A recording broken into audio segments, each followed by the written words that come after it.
Doctor Zulfikar കൂടി നമ്മളോടൊപ്പം ചേരുന്നുണ്ട്.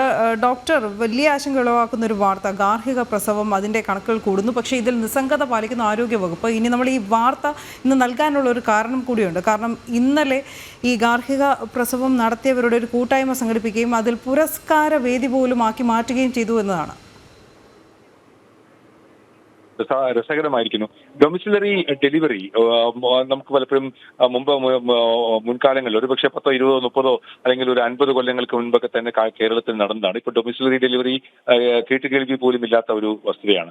അപ്പോൾ അങ്ങനെ ഒരു സാഹചര്യത്തിൽ നമുക്കിപ്പം ഡെലിവറി ഒരു നോർമൽ ഫിസിയോളജിക്കൽ പ്രോസസ് ആണെന്ന് പറയാൻ കഴിയുമെങ്കിലും അതിൽ ഡെഫിനറ്റ്ലി റിസ്കുകൾ ഇൻവോൾവ് ആണ്. അപ്പോൾ അങ്ങനെ ഒരു ട്രീറ്റ്മെന്റ് വീട്ടിൽ വെച്ച് തന്നെ ചെയ്യുക, അത്തരം കാര്യങ്ങൾ ചെയ്യുക എന്ന് പറയുന്നത് തീർച്ചയായിട്ടും ശാസ്ത്രീയമായ അടിത്തറയുള്ള കാര്യമല്ല. അപ്പോൾ അത്തരം ആൾക്കാർക്ക് വീണ്ടും ആ കാര്യങ്ങളെക്കുറിച്ചുള്ള അവബോധം ഉണ്ടാക്കുകയും ആശുപത്രിയിലുള്ള കെയർ കൊടുക്കുവാനുള്ള നിർദ്ദേശങ്ങളും മറ്റു മാർഗങ്ങളും സ്വീകരിക്കപ്പെടേണ്ടതായിട്ടുണ്ട്. തീർച്ചയായും ഡോക്ടർ, പക്ഷേ ഇത്തരം വാർത്തകൾ വന്നിട്ടും റിപ്പോർട്ടുകൾ വന്നിട്ടും ഈ ഒരു വാർത്ത, ഈ അവാർഡ് ദാനം വരെ സംഘടിപ്പിച്ച വാർത്ത വന്ന് 24 മണിക്കൂറിനോട് അടുക്കുമ്പോഴും ഇതിൽ സർക്കാർ കാണിക്കുന്ന ഒരു മൗനമാണ് ഞങ്ങളെ അതിശയിപ്പിക്കുന്നത്. ഈ കാര്യത്തെക്കുറിച്ച് തീർച്ചയായിട്ടും ആ പ്രദേശത്തുള്ള മെഡിക്കൽ ഓഫീസറിനും അവിടുത്തെ പ്രൈമറി ഹെൽത്ത് സെന്ററിനും ഒക്കെ തന്നെ അവയർനെസ് ഉണ്ടായിട്ടുണ്ടാവണം. അവർ തീർച്ചയായിട്ടും നടപടികൾ സ്വീകരിക്കുമെന്ന് തന്നെയാണ് ഞാൻ വിശ്വസിക്കുന്നത്.